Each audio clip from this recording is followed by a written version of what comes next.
ꯃꯌꯥꯝꯕꯨ ꯇꯔꯥꯝꯅ ꯑꯣꯛꯆꯕꯒ ꯂꯣꯏꯅꯅ ꯄꯥꯟꯊꯣꯏ ꯃꯉꯥꯡꯅꯩ ꯀꯣꯛꯅꯅ ꯈꯨꯔꯨꯝꯖꯔꯤ꯫ ꯉꯁꯤꯁꯨ ꯃꯍꯧꯁꯥꯒꯨꯝ ꯃꯌꯥꯝꯒꯤꯗꯃꯛꯇ ꯌꯥꯝꯅ ꯅꯨꯡꯉꯥꯏꯔꯕ ꯐꯨꯡꯒꯥꯋꯥꯔꯤ ꯑꯃ ꯑꯃꯨꯛ ꯄꯨꯗꯨꯅ ꯂꯥꯛꯆꯔꯤ꯫ ꯋꯥꯔꯤ ꯑꯁꯤꯕꯨ ꯊꯥꯕꯤꯔꯛꯄꯅ ꯆꯦꯡ ꯃꯩꯇꯩ꯫ ꯃꯊꯥꯏ ꯊꯥꯏꯅ ꯃꯇꯝ ꯑꯃꯒꯤ ꯋꯥꯔꯤꯅꯤ꯫ ꯂꯩꯕꯥꯛ ꯑꯃꯒꯤ ꯃꯐꯝ ꯑꯃꯗ ꯂꯥꯏꯅꯤꯡꯕ, ꯃꯄꯨꯛ ꯃꯄꯥꯎꯁꯨ ꯌꯥꯝꯅ ꯇꯞꯆꯕ, ꯏꯪꯕ ꯀꯧꯕ ꯑꯃꯒ ꯃꯦꯝꯃ ꯀꯧꯕꯤ ꯑꯃꯒ ꯃꯇꯩ ꯃꯅꯥꯎ ꯑꯅꯤ ꯂꯩꯔꯝꯃꯤ꯫ ꯏꯪꯕ ꯑꯃꯗꯤ ꯃꯦꯝꯃ ꯃꯃꯤꯠꯇ ꯃꯆꯥ ꯎꯕ ꯐꯪꯖꯗꯦ꯫ ꯑꯗꯨꯅ ꯃꯣꯏ ꯑꯅꯤꯒꯤ ꯈ꯭ꯋꯥꯏꯗꯒꯤ ꯅꯤꯡꯕ ꯊꯨꯡꯖꯗꯕ ꯍꯥꯏꯔꯒꯗꯤ ꯃꯃꯤꯠꯇ ꯃꯆꯥ ꯎꯕ ꯐꯪꯖꯗꯕ ꯑꯁꯤꯅꯤ꯫ ꯃꯦꯝꯃ, ꯏꯔꯨ ꯃꯥꯏꯊꯖꯔꯨꯔꯣꯅꯦ, ꯂꯥꯏꯒꯤ ꯊꯧꯒꯜ ꯇꯧꯕ ꯊꯦꯡꯈ꯭ꯔꯒꯅꯤ꯫ ꯍꯣꯏ ꯍꯣꯏ꯫ ꯂꯥꯏꯁꯤꯅ ꯀꯔꯤ ꯆꯥꯡꯌꯦꯡꯕꯨ ꯇꯧꯕꯤꯔꯤꯕꯅꯣ? ꯅꯠꯇ꯭ꯔꯒ ꯑꯩꯅ ꯃꯃꯥꯡ ꯃꯄꯣꯛꯇ ꯀꯔꯤ ꯐꯠꯇꯕ ꯊꯕꯛ ꯇꯧꯔꯨꯕꯅꯅꯣ ꯏꯃꯤꯠꯇ ꯏꯆꯥ ꯑꯃ ꯐꯥꯎꯕ ꯎꯕ ꯐꯪꯍꯟꯕꯤꯗ꯭ꯔꯤꯕꯁꯤꯕꯨ? ꯂꯣꯏꯗ꯭ꯔꯤꯕ꯭ꯔꯣ ꯃꯦꯝꯃ? ꯑꯣ, ꯂꯣꯏꯔꯦ ꯂꯣꯏꯔꯦ꯫ ꯂꯥꯏꯒꯤ ꯊꯧꯒꯜ ꯇꯧꯗꯧꯕꯒ ꯁꯨꯝ ꯇꯟꯁꯤꯜꯂꯛꯑꯦꯗ ꯃꯦꯝꯃ꯫ ꯍꯥꯏꯍꯩꯗꯦꯅꯦ ꯃꯣꯏ ꯇꯥꯆꯧ, ꯑꯩꯈꯣꯏꯕꯨ ꯁꯦꯝꯕꯤ ꯁꯥꯕꯤꯔꯤꯕ ꯂꯥꯏꯕꯨ ꯃꯤꯔꯥꯏꯒꯦ ꯍꯥꯏꯅ ꯀꯩꯗꯧꯅꯨꯡꯗ ꯈꯟꯕꯤꯒꯅꯨꯅꯦ꯫ ꯑꯩꯈꯣꯏ ꯏꯆꯤꯜ ꯏꯅꯥꯎ ꯃꯌꯥꯝꯒꯤ ꯃꯅꯨꯡꯗ ꯑꯩꯅ ꯈ꯭ꯋꯥꯏꯗꯒꯤ ꯑꯍꯟꯅꯤ꯫ ꯑꯗꯨꯕꯨ ꯍꯧꯖꯤꯛ ꯐꯥꯎꯕ ꯅꯪ ꯑꯩꯒꯤ ꯏꯃꯤꯠꯇ ꯅꯨꯡꯁꯤꯕ ꯏꯆꯥ ꯑꯃꯠꯇ ꯎꯕ ꯐꯪꯗ꯭ꯔꯤ꯫ ꯅꯪ ꯑꯩꯅ ꯂꯥꯏ ꯅꯤꯡꯗꯨꯅ ꯌꯨꯝ ꯀꯩ ꯏꯃꯨꯡ ꯃꯅꯨꯡꯗꯒꯤ ꯇꯣꯈꯥꯏꯅ ꯂꯩꯔꯛꯂꯤꯁꯤ ꯆꯍꯤ ꯀꯌꯥꯝꯗꯤ ꯌꯥꯝꯂꯛꯂꯦ꯫ ꯑꯩꯒꯤ ꯏꯈꯥ ꯊꯥꯕꯁꯤꯡꯗꯤ ꯃꯆꯥ 4 ꯌꯥꯎꯕ, 3 ꯌꯥꯎꯕ, 5 ꯌꯥꯎꯕ ꯂꯣꯏꯅ ꯌꯥꯎꯅꯈ꯭ꯔꯦ꯫ ꯃꯣꯏꯗꯤ ꯅꯣꯡꯃꯇ ꯅꯪ ꯑꯩꯅ ꯊꯃꯣꯏ ꯁꯦꯡꯅ ꯂꯥꯏꯒꯤ ꯊꯧꯒꯜ ꯇꯧꯔꯤꯕ ꯑꯁꯨꯝꯅ ꯇꯧꯕ ꯀꯅꯥꯃꯠꯇꯁꯨ ꯌꯥꯎꯕ ꯅꯠꯇꯦ꯫ ꯑꯗꯨꯒ ꯃꯣꯏꯅ ꯀꯔꯤꯒꯤ ꯃꯆꯥ ꯃꯌꯥꯝ ꯑꯃ ꯄꯤꯔꯤꯕ? ꯑꯗꯨꯒ ꯂꯥꯏꯕꯨ ꯊꯃꯣꯏ ꯁꯦꯡꯅ ꯅꯨꯡꯇꯤꯒꯤ ꯑꯌꯨꯛ ꯅꯨꯡꯊꯤꯜ ꯅꯨꯃꯤꯗꯥꯡ ꯊꯧꯒꯜ ꯇꯧꯖꯔꯤꯕ ꯅꯪ ꯑꯩꯒꯤꯅ ꯀꯗꯥꯏꯅꯣ? ꯂꯥꯏꯕꯛꯇ ꯇꯝꯕꯅꯤ ꯍꯥꯏꯅ ꯈꯟꯗꯣꯛꯄꯤꯔꯣ ꯀꯩꯗꯧꯔꯕꯒꯦ? ꯅꯤꯡꯕ ꯊꯨꯡꯕ ꯃꯤꯑꯣꯏꯕꯕꯨ ꯀꯅꯥ ꯌꯥꯎꯔꯤꯕꯒꯦ? ꯑꯃ ꯅꯠꯇ꯭ꯔꯒ ꯑꯃꯗ ꯅꯤꯡꯕ ꯊꯨꯡꯗꯕ ꯉꯥꯛꯇꯅꯤꯅꯦ ꯃꯣꯏ ꯇꯥꯆꯧ꯫ ꯂꯥꯛꯑꯣꯁꯤ, ꯂꯥꯏꯒꯤ ꯊꯧꯒꯜ ꯇꯧꯕ ꯊꯦꯡꯈ꯭ꯔꯒꯅꯤ꯫ ꯃꯦꯝꯃꯅ ꯃꯄꯨꯔꯣꯏꯕ ꯏꯪꯕꯕꯨ ꯊꯦꯝꯗꯨꯅ ꯂꯥꯏꯒꯤ ꯊꯧꯒꯜ ꯇꯧꯃꯤꯟꯅꯔꯝꯃꯤ꯫ ꯑꯁꯨꯝꯅ ꯅꯨꯃꯤꯠ ꯈꯔꯅꯤ ꯍꯧꯈ꯭ꯔꯦ꯫ ꯀꯔꯤꯒꯨꯝꯕ ꯀꯥꯟꯗ ꯏꯪꯕꯒ ꯃꯦꯝꯃꯒꯗ ꯃꯤꯁꯤꯡꯅ ꯃꯆꯥ ꯌꯥꯎꯗꯦ ꯍꯥꯏꯅ ꯍꯟꯊꯅ ꯌꯦꯡꯕꯤꯕꯁꯨ ꯌꯥꯎꯕꯤꯔꯝꯃꯤ꯫ ꯑꯗꯨꯒ ꯏꯪꯕꯒꯤ ꯃꯆꯤꯟ ꯃꯅꯥꯎꯁꯤꯡ ꯁꯥꯒꯩꯒꯤ ꯃꯤꯁꯤꯡꯅꯗꯤ ꯃꯌꯥꯝꯕ ꯏꯪꯕꯒ ꯃꯇꯩꯃꯒꯁꯤ ꯂꯥꯏꯒꯤ ꯅꯃꯥꯗ ꯃꯤꯉꯣꯟꯗꯒꯤ ꯄꯣꯠ ꯆꯩ ꯂꯧꯏ, ꯃꯕꯨꯛ ꯐꯠꯇꯦ, ꯑꯣꯏꯖꯕ ꯊꯤꯕꯒꯤ ꯃꯃꯤꯠꯇ ꯑꯉꯥꯡ ꯎꯕ ꯐꯪꯗ꯭ꯔꯤꯅꯤ ꯍꯥꯏꯅꯁꯨ ꯍꯦꯛ ꯍꯦꯛ ꯍꯥꯏꯕ, ꯆꯩꯕꯤꯕ ꯌꯥꯎꯏ꯫ ꯑꯗꯨꯕꯨ ꯅꯣꯡꯃꯇ ꯏꯪꯕꯒ ꯃꯦꯝꯃꯒꯅ ꯀꯅꯥꯗꯁꯨ ꯁꯥꯎꯕ ꯇꯧꯔꯨꯗꯦ꯫ ꯃꯣꯃꯣꯟ ꯅꯣꯛꯂꯒ ꯑꯗꯨꯝ ꯂꯩꯖꯩ꯫ ꯃꯣꯏ ꯇꯥꯆꯧ, ꯑꯩꯈꯣꯏ ꯑꯅꯤꯁꯤꯕꯨ ꯑꯆꯤꯛꯄ ꯆꯤꯡꯌꯥꯒꯨꯝꯕ ꯃꯐꯝ ꯑꯃ ꯊꯤꯔꯒ ꯃꯐꯝ ꯑꯗꯨꯗ ꯂꯥꯏꯒꯤ ꯁꯦꯕꯥ ꯇꯧꯗꯨꯅ ꯂꯩꯔꯨꯕꯅ ꯐꯔꯣꯏꯗ꯭ꯔꯅꯦ? ꯑꯩꯁꯨ ꯈꯜꯂꯤꯕꯅꯤ ꯃꯦꯝꯃ꯫ ꯈꯨꯜ ꯂꯩꯀꯥꯏ ꯑꯁꯤꯗ ꯂꯩꯃꯤꯟꯅꯔꯤꯕ ꯑꯩꯈꯣꯏ ꯃꯁꯦꯟꯁꯤ ꯑꯃꯒ ꯑꯃꯒ ꯄꯨꯛꯆꯦꯜ ꯃꯥꯟꯅꯗꯕꯅꯤꯅ ꯅꯪ ꯑꯩꯅ ꯊꯃꯣꯏ ꯁꯦꯡꯅ ꯂꯥꯏꯒꯤ ꯊꯧꯒꯜ ꯇꯧꯕꯁꯦ ꯌꯥꯝꯅ ꯅꯨꯡꯉꯥꯏꯇꯕ ꯍꯥꯏꯕꯗꯨ ꯑꯣꯏꯔꯦ꯫ ꯑꯗꯨꯅ ꯅꯪꯅ ꯍꯥꯏꯔꯤꯗꯨꯅ ꯐꯔꯗꯧꯕ ꯃꯥꯜꯂꯤ ꯃꯦꯝꯃ꯫ ꯑꯗꯨꯗꯤ ꯇꯥꯆꯧ, ꯍꯌꯦꯡꯁꯦ ꯅꯨꯃꯤꯠꯁꯨ ꯐꯩ, ꯑꯗꯨꯅ ꯑꯌꯨꯛ ꯉꯟꯅ ꯄꯨꯕ ꯌꯥꯕ ꯄꯣꯠꯆꯩ ꯈꯔ ꯄꯨꯗꯨꯅ ꯊꯣꯛꯂꯁꯤꯔꯥ? ꯍꯣꯏ ꯍꯣꯏ꯫ ꯑꯗꯨꯗꯤ ꯑꯩ ꯀꯅꯥ ꯀꯅꯥꯒꯤ ꯄꯣꯠꯆꯩ ꯍꯥꯞꯄ ꯌꯥꯕ ꯁꯟ ꯒꯥꯔꯤ ꯑꯃꯠꯇ ꯁꯪꯅꯕ꯭ꯔꯥ ꯍꯥꯏꯗꯣ ꯍꯪꯂꯨꯔꯒꯦꯀꯣ꯫ ꯑꯗꯨꯒ ꯃꯐꯝ ꯆꯥꯕ, ꯂꯥꯏꯒꯤ ꯊꯧꯒꯜ ꯇꯧꯕꯗ ꯅꯨꯡꯉꯥꯏꯒꯗꯕ ꯃꯐꯝ ꯑꯃꯁꯨ ꯌꯦꯡꯂꯛꯂꯒꯦ꯫ ꯍꯣꯏ ꯇꯥꯆꯧ, ꯑꯩꯁꯨ ꯄꯣꯠ ꯆꯩ ꯀꯩꯀꯩꯅꯣ ꯈꯔ ꯂꯩꯁꯤꯟꯕ ꯌꯥꯕ꯭ꯔꯥ ꯌꯦꯡꯂꯨꯒꯦ꯫ ꯏꯪꯕꯒ ꯃꯦꯝꯃꯒꯗꯣ ꯌꯨꯝ ꯍꯣꯡꯂꯅꯤ ꯇꯥꯕꯗ ꯃꯣꯏ ꯑꯅꯤꯕꯨ ꯅꯨꯡꯁꯤꯖꯕ ꯃꯤꯑꯣꯏꯁꯤꯡꯅꯗꯤ ꯃꯊ꯭ꯋꯥꯏ ꯅꯨꯡꯉꯥꯏꯇꯅ ꯂꯥꯛꯇꯨꯅ ꯆꯠꯇꯅꯕ ꯍꯥꯏꯗꯨꯅ ꯈꯥꯝꯕꯁꯨ ꯌꯥꯎꯔꯝꯃꯤ꯫ ꯑꯗꯨꯒ ꯏꯪꯕꯒꯤ ꯃꯅꯥꯎꯅꯤꯄꯥꯁꯤꯡꯅꯗꯤ ꯌꯥꯝꯅ ꯍꯔꯥꯎꯔꯝꯃꯤ꯫ ꯅꯣꯡꯉꯥꯟꯕꯒ ꯏꯪꯕꯒ ꯃꯦꯝꯃꯒꯗꯣ ꯁꯟ ꯒꯥꯔꯤ ꯑꯃꯗ ꯄꯨꯕ ꯌꯥꯕ ꯃꯔꯨ ꯑꯣꯏꯕ ꯄꯣꯠ ꯆꯩ ꯈꯔ ꯍꯥꯞꯀꯠꯇꯨꯅ ꯆꯠꯅꯕ ꯇꯧꯔꯤꯉꯩ ꯏꯪꯕꯒꯤ ꯃꯅꯥꯎꯅꯤꯄꯥꯁꯤꯡꯗ ꯂꯥꯛꯂꯝꯃꯤ꯫ ꯑꯩꯈꯣꯏ ꯇꯥꯆꯧꯒ ꯏꯇꯩꯃꯒꯁꯤꯅ ꯌꯨꯝ ꯏꯪꯈꯣꯜꯁꯤꯡꯁꯦ ꯂꯣꯏꯅ ꯊꯅꯝꯂꯒ ꯄꯨꯟꯁꯤꯒꯤ ꯑꯣꯏꯅ ꯊꯥꯗꯣꯛꯂꯒ ꯆꯠꯂꯅꯤ ꯍꯥꯏꯔꯤꯕꯁꯤꯕꯨ ꯅꯠꯇꯦ, ꯑꯩꯈꯣꯏꯕꯨ ꯇꯥꯆꯧꯒꯤ ꯆꯥꯎꯈ꯭ꯔꯕ ꯌꯨꯝ ꯏꯪꯈꯣꯜꯁꯦ ꯑꯩꯈꯣꯏꯅ ꯁꯦꯟꯅꯍꯧꯕꯒꯤ ꯃꯑꯣꯡꯂ ꯍꯥꯏꯕꯅꯤꯗ꯫ ꯏꯇꯩꯒ ꯏꯆꯦꯒꯁꯦ ꯍꯟꯗꯤ ꯑꯃꯨꯛ ꯍꯟꯅ ꯍꯜꯂꯛꯂꯔꯣꯏꯀꯣ?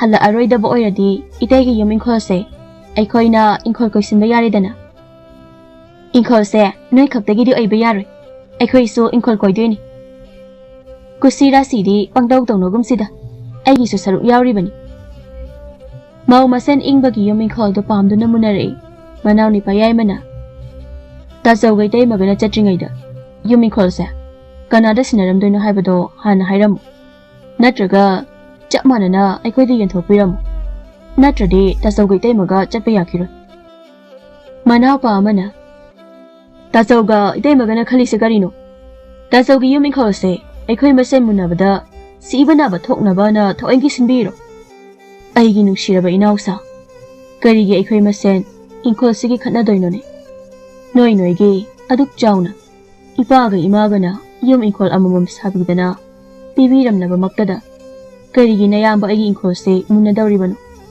ꯑꯗꯨꯅꯅꯦ ꯅꯌꯥꯝꯕ ꯑꯩꯒꯤ ꯏꯪꯈꯣꯜ ꯁꯔꯨꯛꯁꯦ ꯀꯅꯥ ꯂꯩꯖꯗ꯭ꯔꯕ ꯇꯣꯜꯂ ꯇꯥꯔꯕꯁꯤꯡꯗ ꯂꯣꯏꯅ ꯀꯠꯊꯣꯛꯂꯝꯂꯕꯅꯤꯅꯦ ꯍꯥ ꯏꯁ ꯀꯣꯀꯩꯅꯣꯝ ꯇꯧꯈ꯭ꯔꯦ ꯏꯇꯩꯒꯤ ꯋꯥꯁꯦ ꯇꯥꯕꯗ ꯀꯔꯤ ꯍꯥꯏꯕ ꯇꯥꯆꯧ ꯅꯅꯥꯎ ꯅꯤꯄꯥ ꯃꯌꯥꯝ ꯑꯃ ꯂꯩꯅ ꯃꯤꯉꯣꯟꯗ ꯀꯠꯊꯣꯛꯈ꯭ꯔꯦ ꯍꯥꯏꯕ ꯑꯗꯨ ꯑꯣꯏꯔꯗꯤ ꯇꯥꯆꯧ ꯅꯪ ꯍꯥꯏ ꯀꯩꯅꯣ ꯃꯌꯥꯝꯕꯗ ꯐꯨꯔꯤꯅꯤꯍꯦ ꯃꯌꯥꯝ ꯑꯃꯨꯛꯇ ꯈꯥꯝꯇꯣꯛꯎꯅꯤꯍꯦ ꯑꯦ ꯃꯅꯥꯎ ꯅꯤꯄꯥꯗꯩꯁꯨ ꯃꯌꯥꯝꯕ ꯐꯨꯗꯧꯒꯦ ꯆꯦꯟꯁꯤꯜꯂꯛꯑꯦꯅꯦꯍꯦ ꯑꯃꯨꯛꯇ ꯈꯥꯝꯇꯣꯛꯁꯤꯅꯦ ꯅꯠꯇ꯭ꯔꯕꯗꯤ ꯏꯪꯕꯁꯦ ꯁꯤꯕ ꯇꯥꯔꯦꯅꯦ ꯏꯍꯦ ꯑꯁꯣꯝꯗꯁꯨ ꯃꯆꯦ ꯑꯍꯜ ꯑꯁꯤ ꯃꯧꯁꯤꯡꯁꯤꯅ ꯃꯁꯝ ꯐꯣꯏꯈ꯭ꯔꯦꯅꯦꯍꯦ ꯅꯨꯄꯤ ꯃꯌꯥꯝ ꯑꯃꯨꯛꯇ ꯈꯥꯝꯇꯣꯛꯎꯅꯦꯍꯦ ꯑꯣꯟꯊꯣꯛꯅꯁꯨ ꯐꯠꯇꯦꯗꯀꯣ ꯏꯪꯕꯒꯤ ꯃꯈꯥ ꯇꯥꯕꯁꯤꯡꯁꯦ ꯏꯪꯕ ꯅꯪ ꯆꯠꯍꯧꯔꯣ ꯊꯨꯅ ꯃꯦꯃꯥ ꯂꯥꯛꯑꯣ ꯆꯠꯂꯁꯤꯅꯦ ꯍꯣꯏ ꯃꯣꯏ ꯇꯥꯆꯧ ꯈꯨꯜꯒꯤ ꯃꯤꯁꯤꯡꯗꯨꯅ ꯑꯣ ꯑꯁꯨꯛ ꯆꯝꯈ꯭ꯔꯕ ꯃꯌꯥꯝꯕꯒ ꯃꯆꯦꯒꯁꯤꯗ ꯃꯣꯏꯅ ꯇꯧꯕꯤꯔꯤꯕꯁꯤꯕꯨ ꯀꯔꯤꯅꯣꯅꯦ ꯏꯌꯥꯝꯕ ꯑꯣꯏꯔꯁꯨ ꯅꯪ ꯌꯥꯝꯅ ꯐꯠꯇꯕ ꯏꯌꯥꯝꯕꯅꯤ ꯅꯪꯅ ꯍꯌꯦꯡ ꯋꯥꯔꯕ ꯀꯥꯟꯗ ꯑꯩꯈꯣꯏꯒꯤ ꯏꯅꯥꯛꯇ ꯂꯥꯛꯀꯅꯤꯗꯅ ꯃꯗꯨ ꯀꯥꯟꯗ ꯑꯩꯅ ꯀꯩꯗꯧꯕ ꯌꯦꯡꯉꯨ ꯑꯁꯨꯛ ꯃꯕꯨꯛ ꯐꯠꯇꯕ ꯃꯆꯠꯁꯤꯅꯅꯦ ꯃꯃꯤꯠꯇ ꯃꯆꯥ ꯎꯕ ꯐꯪꯗ꯭ꯔꯤꯁꯦ ꯃꯅꯥꯎꯄꯥ ꯑꯇꯩꯅꯁꯨ ꯁꯤꯔꯝꯗꯥꯏ ꯃꯤꯀꯨꯞꯇꯅꯦ ꯃꯥꯅ ꯑꯩꯈꯣꯏꯒꯤ ꯈꯣꯡ ꯄꯥꯏꯔꯒ ꯍꯥꯏꯖꯔꯛꯇꯣꯏꯁꯦ ꯃꯇꯝꯗꯨꯗ ꯈꯣꯡꯄꯥꯛ ꯍꯩ ꯊꯛꯈꯥ ꯈꯪꯗꯕꯁꯤꯡꯁꯤꯗꯤ ꯃꯤꯒꯤ ꯏꯪꯈꯣꯜ ꯄꯤꯌꯨ ꯌꯥꯗ꯭ꯔꯒ ꯃꯣꯏꯅ ꯁꯥꯎꯕꯤꯔꯤꯅꯦ ꯅꯣꯡꯃꯗ ꯃꯌꯥꯝꯕꯅꯤ ꯃꯇꯩꯃꯅꯤ ꯍꯥꯏꯅ ꯍꯦꯟꯖꯥꯡ ꯆꯔꯥ ꯑꯃꯠꯇꯗꯤ ꯄꯤꯕꯤꯕ ꯅꯠꯇꯕ ꯑꯗꯨꯕꯨꯁꯨ ꯈꯨꯜꯒꯤ ꯅꯨꯄꯤ ꯑꯃꯅ ꯃꯥꯁꯨ ꯍꯦꯟꯃꯟꯈ꯭ꯔꯦꯗ ꯃꯆꯤꯜ ꯃꯅꯥꯎꯁꯤꯡꯗ ꯄꯤꯔꯝꯗ꯭ꯔꯒ ꯂꯩꯇ ꯂꯥꯏꯔꯁꯤꯡꯗ ꯂꯣꯏꯅ ꯍꯦꯛ ꯄꯤꯊꯣꯛꯂꯝꯂꯤꯕꯁꯤꯕꯣ ꯍꯌꯦꯡ ꯃꯥꯗꯤ ꯃꯆꯥꯁꯨ ꯌꯥꯎꯕ ꯅꯠꯇꯦ ꯑꯗꯨꯅ ꯁꯣꯂꯛꯂꯕ ꯅꯥꯔꯛꯂꯕ ꯃꯇꯝꯗꯗꯤ ꯃꯣꯏ ꯑꯅꯤꯒꯤ ꯀꯅꯥꯅ ꯌꯦꯡꯁꯤꯟꯕꯤꯗꯧꯔꯤꯒꯦ ꯂꯥꯏꯗꯣ ꯃꯣꯏꯒꯤ ꯂꯥꯏꯗꯣ ꯄꯥꯏꯊꯔꯛꯂꯒ ꯃꯣꯏ ꯑꯅꯤꯕꯨ ꯌꯦꯡꯁꯤꯟꯕꯤꯒꯗ꯭ꯔꯣ ꯑꯁꯨꯝꯅ ꯃꯥꯒꯤ ꯊꯣꯛꯄ ꯑꯐꯕ ꯃꯤꯅ ꯑꯐꯕ ꯋꯥ ꯐꯠꯇꯕ ꯃꯤꯅ ꯐꯠꯇꯕ ꯋꯥ ꯍꯥꯏꯅꯗꯨꯅ ꯈꯨꯜ ꯂꯩꯀꯥꯏꯗꯨ ꯉꯁꯤꯗꯤ ꯏꯪꯕꯒꯤ ꯋꯥꯔꯤ ꯉꯥꯛꯇ ꯉꯥꯏꯈ꯭ꯔꯦ ꯏꯪꯕꯒ ꯃꯦꯝꯃꯒꯁꯨ ꯑꯆꯤꯛꯄ ꯆꯤꯡꯌꯥ ꯑꯃꯗ ꯄꯥꯈꯜ ꯈꯟꯗꯨꯅ ꯌꯨꯝ ꯁꯥꯅꯕ ꯍꯣꯠꯅꯔꯝꯃꯤ ꯑꯗꯨꯕꯨ ꯃꯅꯥꯎ ꯅꯤꯄꯥꯁꯤꯡꯅ ꯐꯨꯔꯛꯄꯗꯨꯅ ꯃꯁꯥ ꯄꯨꯝꯕ ꯊꯤꯟꯗꯣꯛꯇꯨꯅ ꯀꯔꯤꯃꯠꯇ ꯇꯧꯕ ꯉꯝꯗꯅ ꯅꯨꯡꯁꯤꯠꯅ ꯍꯨꯝꯕꯗ ꯄꯥꯏꯗꯧꯔꯕ ꯄꯥꯈꯜꯗꯨꯗ ꯏꯪꯕꯒ ꯃꯦꯝꯃꯒꯗꯨ ꯄꯣꯊꯥꯔꯝꯃꯤ ꯃꯣꯏ ꯇꯥꯆꯧꯕꯨ ꯍꯛꯆꯥꯡ ꯌꯥꯝꯅ ꯅꯨꯡꯉꯥꯏꯇ꯭ꯔꯕ꯭ꯔꯥ ꯑꯩ ꯍꯤꯗꯥꯛ ꯁꯦꯝꯖꯔꯛꯎꯔꯥ ꯁꯦꯝꯃꯛꯀꯅꯨꯗ ꯃꯦꯝꯃ ꯄꯣꯊꯥꯔꯒ ꯃꯥꯏꯅ ꯑꯗꯨꯝ ꯐꯖꯈꯤꯁꯅꯤ ꯉꯁꯤꯁꯤꯃꯗꯤ ꯐꯖꯅ ꯄꯣꯊꯥꯔꯒ ꯍꯌꯦꯡꯗꯤ ꯉꯟꯅ ꯂꯥꯏꯁꯪꯁꯦ ꯁꯥꯕ ꯂꯣꯏꯕ ꯉꯝꯕ꯭ꯔꯥ ꯌꯦꯡꯒꯦ ꯃꯣꯏ ꯇꯥꯆꯧꯅ ꯉꯝꯂꯣꯏꯗꯕ ꯑꯣꯏꯔꯒꯗꯤ ꯑꯩ ꯃꯤ ꯈꯔ ꯀꯧꯔꯨꯖꯔꯣ ꯀꯧꯒꯨꯝꯁꯤꯗ ꯂꯥꯏꯒꯤ ꯂꯥꯏꯁꯪꯁꯤꯃ ꯁꯥꯕ ꯂꯣꯏꯔꯒ ꯏꯕꯥꯅꯤꯅ ꯂꯩꯕ ꯌꯥꯕ ꯌꯨꯝꯗꯨꯃꯗꯤ ꯅꯪ ꯑꯩꯅ ꯉꯝꯂꯣꯏ ꯑꯗꯨꯅ ꯃꯤ ꯅꯦꯛꯇꯕꯗꯤ ꯌꯥꯔꯔꯣꯏ ꯃꯗꯨꯀꯥꯟꯗ ꯑꯣꯏꯅ ꯃꯤ ꯀꯧꯔꯁꯤꯗ ꯍꯧꯖꯤꯛꯀꯤꯗꯤ ꯅꯪ ꯑꯩꯅ ꯊꯃꯣꯏ ꯁꯦꯡꯅ ꯊꯧꯒꯜ ꯇꯧꯖꯔꯤꯕ ꯂꯥꯏꯁꯦ ꯑꯁꯦꯡꯕ ꯐꯤꯁꯤꯅ ꯌꯣꯝꯂꯒ ꯃꯐꯝ ꯆꯥꯅ ꯊꯝꯁꯤ ꯀꯔꯤ ꯃꯈꯣꯟꯅꯣ ꯇꯥꯔꯤꯕꯁꯤꯕꯨ ꯃꯣꯏ ꯇꯥꯆꯧ ꯇꯥꯔꯤꯕ ꯃꯈꯣꯜꯁꯤꯕꯨ ꯅꯣꯡ ꯅꯨꯡꯁꯤꯠ ꯇꯧꯗꯣꯏꯖꯥꯠꯂꯅꯦ ꯍꯣꯏꯅꯦ ꯃꯈꯣꯜꯁꯤ ꯍꯧꯅ ꯇꯥꯏꯅꯦ ꯏꯕꯥꯅꯤꯕꯨ ꯋꯥꯈꯜꯁꯤꯗ ꯂꯩꯕ ꯌꯥꯗꯧꯔꯤꯕ꯭ꯔꯅꯦ ꯃꯦꯝꯃ ꯀꯔꯤꯅꯣꯅꯦ ꯉꯁꯤꯒꯤ ꯅꯨꯃꯤꯠꯁꯤꯕꯣ ꯃꯣꯏ ꯇꯥꯆꯧ ꯀꯝꯗꯧꯁꯦ ꯍꯥꯏꯕꯅꯣ ꯍꯧꯖꯤꯛꯄꯨ ꯈꯪꯍꯧꯗꯅ ꯏꯪꯕ ꯑꯃꯗꯤ ꯃꯦꯝꯃꯒꯤ ꯃꯃꯥꯡꯗ ꯂꯥꯏꯔꯦꯝꯕꯤ ꯑꯃ ꯄꯨꯡꯉꯥꯟ ꯉꯥꯟꯅ ꯊꯣꯛꯂꯛꯂꯝꯃꯤ ꯃꯗꯨ ꯎꯕꯗ ꯏꯪꯕꯒ ꯃꯦꯝꯃꯒꯗꯣ ꯏꯉꯛꯉꯛꯅ ꯌꯦꯡꯉꯤ ꯃꯤꯀꯨꯞ ꯈꯔ ꯂꯩꯔꯒ ꯂꯥꯏꯔꯦꯝꯕꯤ ꯑꯗꯨꯕꯨ ꯈꯣꯏꯔꯝꯖꯗꯨꯅ ꯃꯕꯨꯛꯅꯤꯡ ꯅꯨꯡꯁꯤꯅ ꯏꯪꯕꯒ ꯃꯦꯝꯃꯒꯗꯨ ꯀꯞꯂꯝꯃꯤ ꯀꯔꯤꯒꯤ ꯀꯞꯂꯤꯕꯅꯣꯅꯦ ꯅꯣꯏ ꯑꯅꯤꯕꯨ ꯀꯞꯀꯅꯨꯅꯦ ꯏꯪꯕ ꯃꯦꯝꯃ ꯉꯁꯤꯗꯤ ꯅꯣꯏ ꯑꯅꯤꯒꯤ ꯅꯤꯡꯕ ꯊꯨꯡꯍꯜꯂꯨꯔꯒꯦ ꯍꯥꯏꯅ ꯑꯩ ꯂꯥꯛꯂꯕꯅꯤꯅꯦ ꯀꯔꯤ ꯃꯇꯧꯅꯣꯅꯦ ꯉꯁꯤ ꯑꯩꯈꯣꯏꯒꯤ ꯏꯃꯥꯡꯗ ꯎꯔꯤꯕ ꯁꯛꯇꯝꯁꯤꯕꯨ ꯍꯦ ꯏꯃꯥ ꯂꯥꯏꯔꯦꯝꯕꯤ ꯅꯆꯥ ꯑꯅꯤꯅ ꯑꯃꯨꯛꯀ ꯍꯟꯅ ꯀꯣꯛꯅꯣꯅ ꯈꯨꯔꯨꯝꯖꯔꯤ ꯏꯃꯥ ꯂꯥꯏꯔꯦꯝꯕꯤ ꯅꯆꯥ ꯑꯅꯤꯅ ꯏꯃꯥꯒꯤ ꯃꯐꯝꯗ Khangja haijadaduna soi khilankiba yaurabasu apangba nachani khana ngakmiyuko ima. Aigi isa anise mama ai ubada ingaw ngawre nise. Ima wa haigi isa anina imagi maphamda kari landawrige.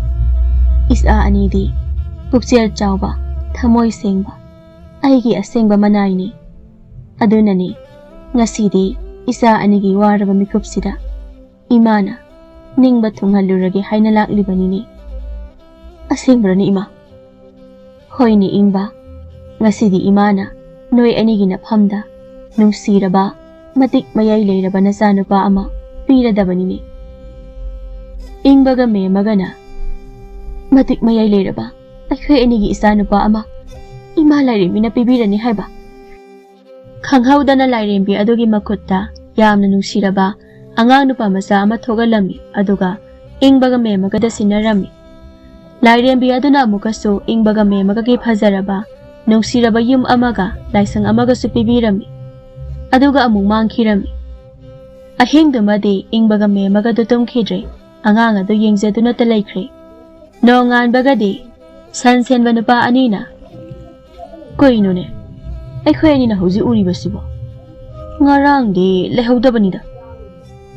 Hoine kaidi payaklaga leiramiba yumnu onthoknasu phajakremi.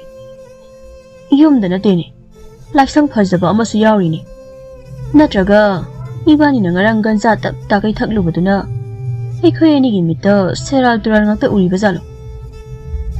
Ngarang ubo oitarari khanabaye ado ngasidi ibani ganza thakpasu natana ibani sida khanabagi mahutta chalaga hekta yenglurasi. Hoi aduna farani. Naksilak-laga phajaba sum hengkalaine masigi yumside. Hoine hek changlaga yengasiro. Hoi moita jaw ibani gi sanpa sigi mingdi thonri kari ming thon sigi moita jaw yamna phajaba minga makhalaga hairo uko moita jaw yamna tangna phangjaba Himalay rembina pibiba isanina mani matum haina thonba taridana. Ahoy moita jaw adun hena phajadaba mali imagi mani matum moita jaw isa se aina mani matum kaubada nugli haiba.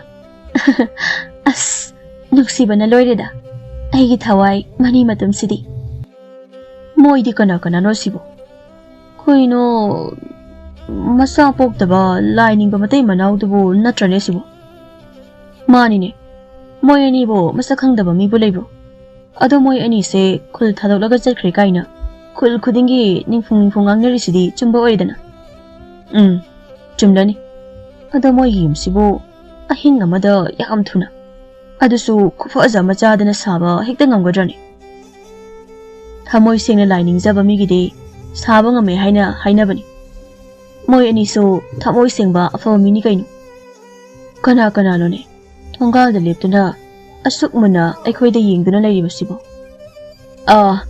ina wani bo kari haining baga leige hekta sanga une kana na moita jaw iyamba ingbagi phajakraba yumama ngasi nongalakpada lairamba ubasida aikhoi ani se ingakngakraba adugi sum hi englurase haina lakpani itay masina pamliba angang sina kanagi angang oisan aikhoi na khangbadadi iyamba ingbase angang yaudadaini adugi oire ima lairembina natai mai banigi awabase ubidana laigi thaugalbo thamoi sena tawjabagi bibibani man haisi chumjalani aikhoi ani si laikagi sensenba minda ado iyamba angang sisuro ibani soidana khunthi sabadari yam khraba san mayamda thadok lamlaga ibani nese tawribasi iyamba matungda amu jangjarake laohe ihe chenkrene moyani se namisidagi mi singna ingbagi matai manawbo pungangaknakri ahing amada Hajaraba yum laisang tanatana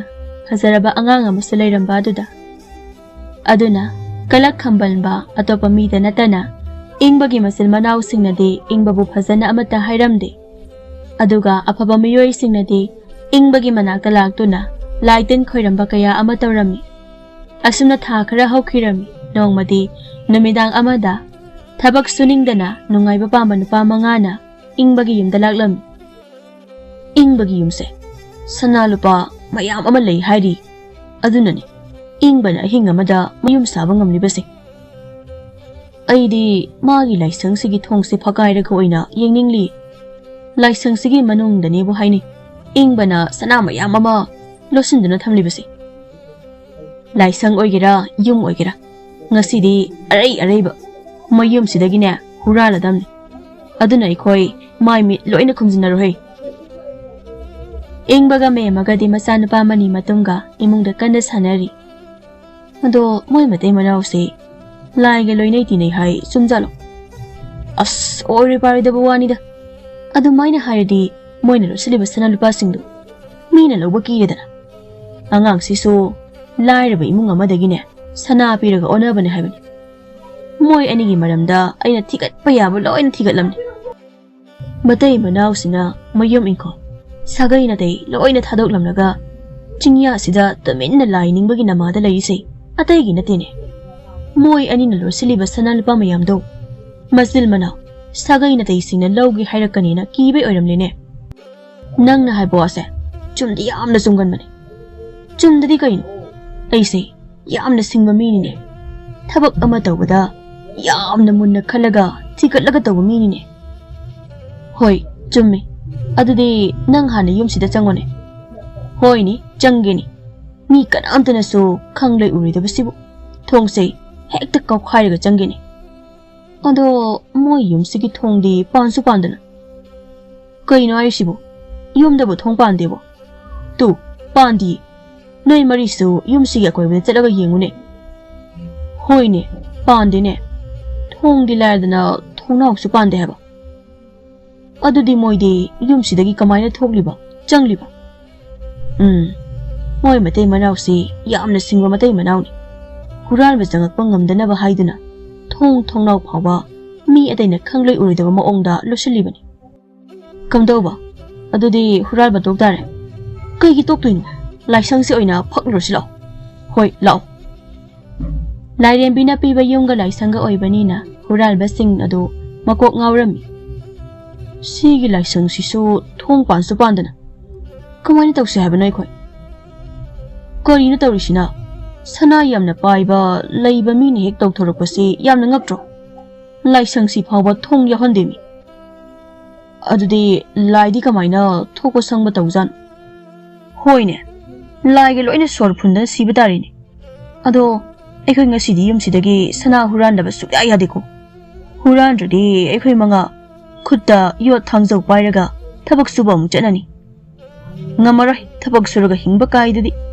aduna laisangse hekta thugairasi ai moi matei manawdu kauge karigi aduna kauradi moi soidana imungdagi mapanda tholakani dana adu oiradi thong kaida pali haibasu khanglani laisangi thongsu kaida pangen hangba yaridana thoku tholakadro adudi kauraga khanglani noi laisangse thugaiba horamo moi singse aina ngasai yengene yengbani aina saba laisangsida moi mari sina thugainaba kanna hotnarine aduga amasina yumsida sangpham koithi thirine phai adu oirabadi aina piba ingbaga memaga moi anigi angang mani matung sina oina moi singse warak hangi he adudi ingbaga memaga su tumhan khrage hana I kaino hauji egi mangda pisak pikba angang manba ma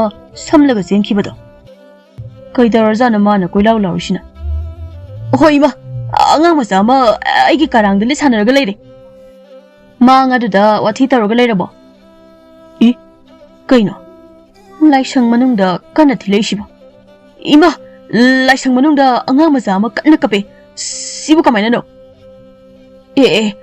aigi khongda kolaga yari na kana chigla ise karino ne amana angang ne angang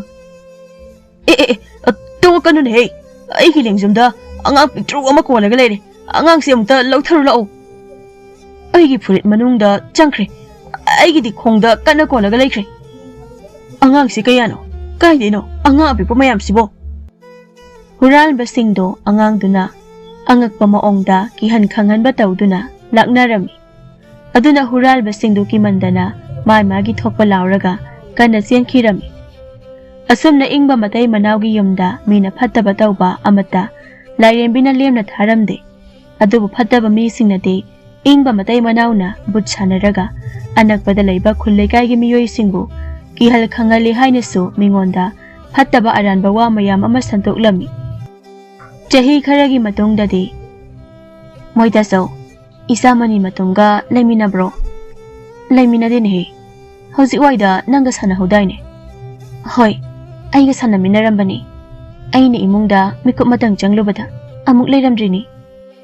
Kainone nangna hairibasibo adudi karomda chakre thongalomda tholokpasu ude maning mayadaga leibramtu yengune leidi tasau imagi mani matum imana kaurisi tabro labukta piruk hekpi hanubi amana haima asibo ingbagi masadurane ai tamna laisibo madi kamai tawna laibazano mama mapana nomata mapanda puthoktabanine.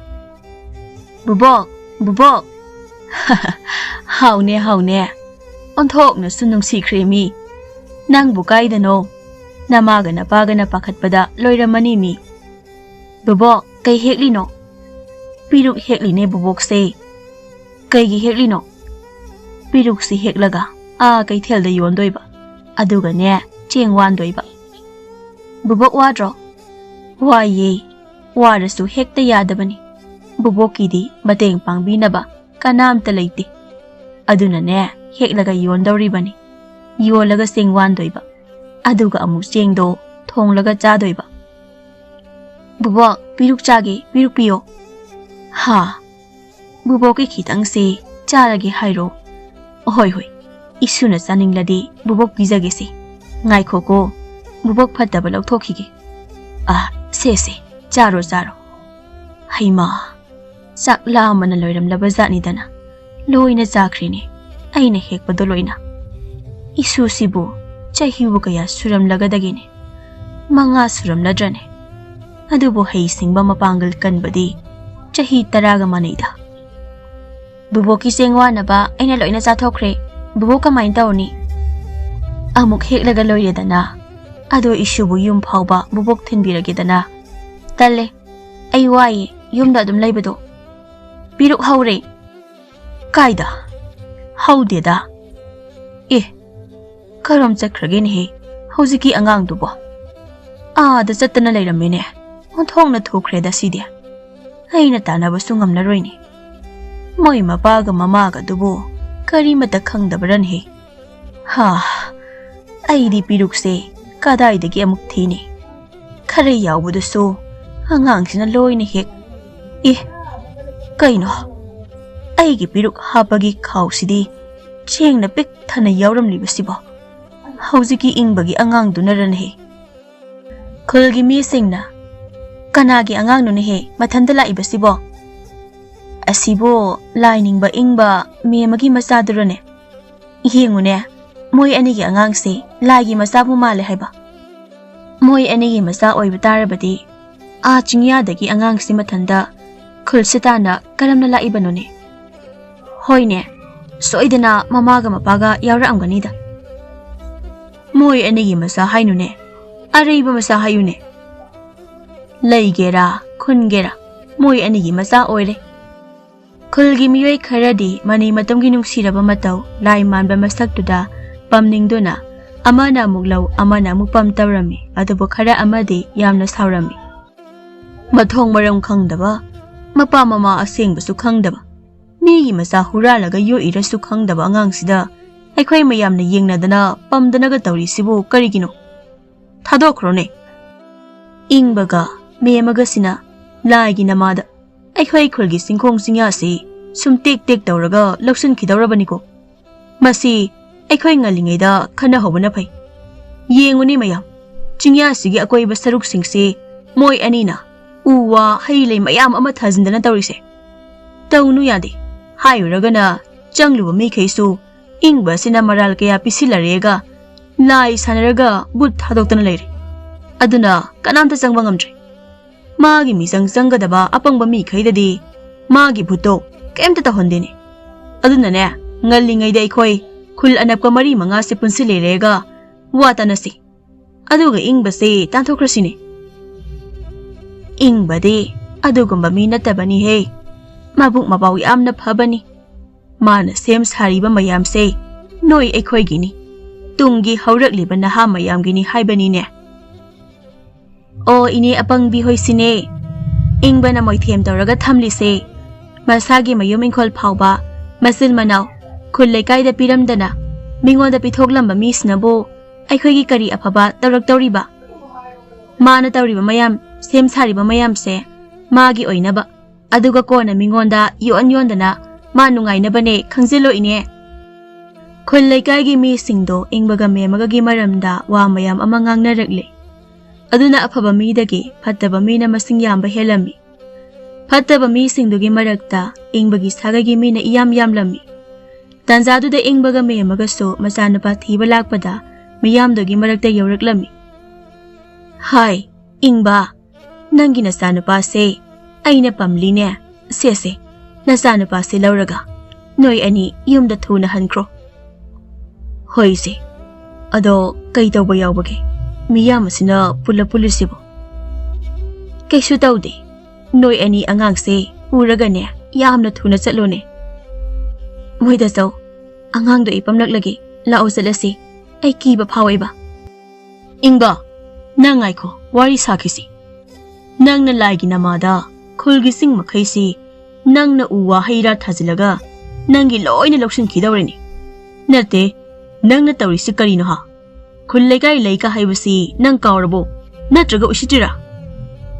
Songi wakaldo phattaba maikairomda chatkhigadawri. Afaba wakal khanbiduna amukta singya sigi phajaraba saktamsi yengbiyu. Ngasi aina sem sajaribasi aigi nangi nate. Haurakliba naha angang singsigi ngaktanini. Yarida ekhoidadi khon nautharaga moithem tawrakanuda.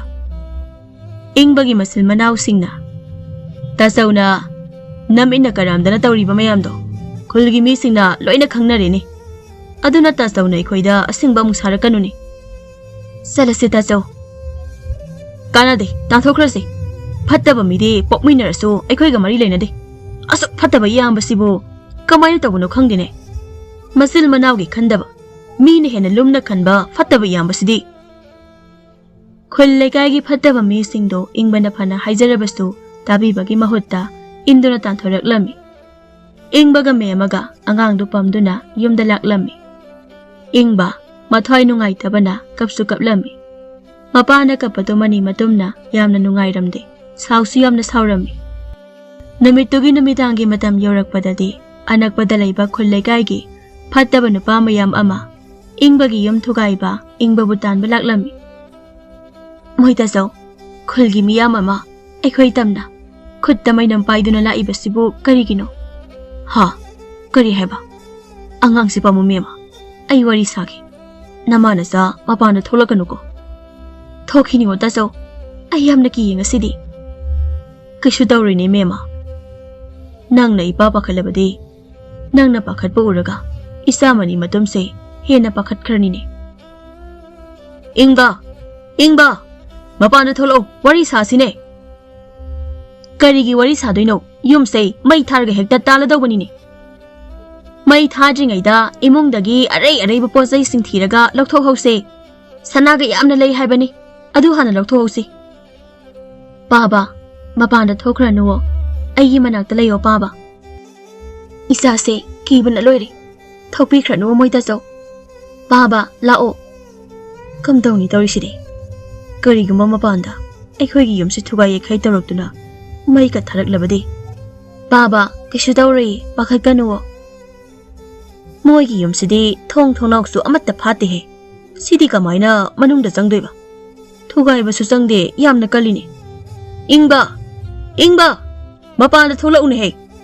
Moigi imungsi sanalupa yamna lei haibanine. Kamaina lokthokani sidi. Hera mayam mai tharasida laisang sisu mai thado uhe. Ima baba kapkanuwo kishu tawri. Asumna phattaba miyam aduna Ingbagi yumga laisangado may tharami. Phanakan na may tharabaso laina piba yum oibana chakpa sungam ngamkhidre.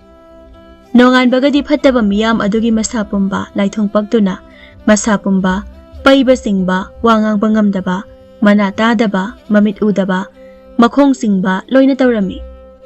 Aduga khullaikai singdusu nongmagi awa ana sumtaraktuna yamna wanarami. Aduna khulgi miyam aduna laikin khoiramduna khulgi awa ana singdubu kanbinaba laida haijarami. Ibungo, khul asida tariba awa ana mayamse noina ingbagi laina piba yum laisang may thanaba hotnarubadunani. Ingbaga me magana moy anigi yumse laina pibibani haina yamna haijabani. Aikhoi noina thazarudaba kalakmi haurubadugi asoibani. Aduna hayeng ayuk anganbada ingba hoida chatuna lale haina haijarusiko. Mama, nangna harido chumdauribani. Ingbaga me magasi masil manaw mayamdagi wakal tokhaibani mathamoy singjabani. Aikhoina sum asonba pangdaba mi amagumna sum ubasida laina khalure. Aduna hayeng ayuk nganna namana harisay amukta salusiko. Nonganbaga ingbaga me maga lagi thawgal tawringayda masanupa soinaibadu puduna mamadu laklami aduga lale haina khoiramduna masanupadu phahanbiyu haina kaptuna haijarami. Kapigano ise khul asida thokliba thawdoksingsi karigino haiba aisu bhab tajade. Adubu aikhoi mayam punduna thamoi sengna lagi thawgal tawminasi aduga pharakpar yengminasi si. Ingba mema noi anidi laina janba thamoi sengba asengba manaini. Aduna noi anina aigi isa anupasigi masa paibiduna amukta yengbiyu kaidobage. Hoyisi moida so phatiye. Ima baba nasa yengjage. Ingbaga me magana aha isa yenge haiba. Mani matumna yengba matamda nupa adugi soinairamba laithong paklamba masado kudakta phakirami. Madu ubada mamaga mapagado pungangakri haraubana suloire. Aduga mani matum ahal aduda yumda laisang latuna nungtigi thamoy sengna lagi thawgal tawnabasu hairami. Natrabadi amu awa ana tarakani haina. Namisidagi phattaba awa ana taraba mising imung manungsingdo ingbagi manakta laktuna mani matumna loina yengbirami aduga misingdoda laisang amamam loina latuna nungtigi lagi thawgal tawnabasu loina hairami. Asumna tha kharagi matungdadi mani matumna haiba loina induna awa ana tarambadagi tapna tapna phagalaklami. Aduga ingbaga me magasu khullaikai miyamna yamna nungsibiduna ingbaga me magagi pawtak induna yam nungaina khullaikaido amuk pankhirami.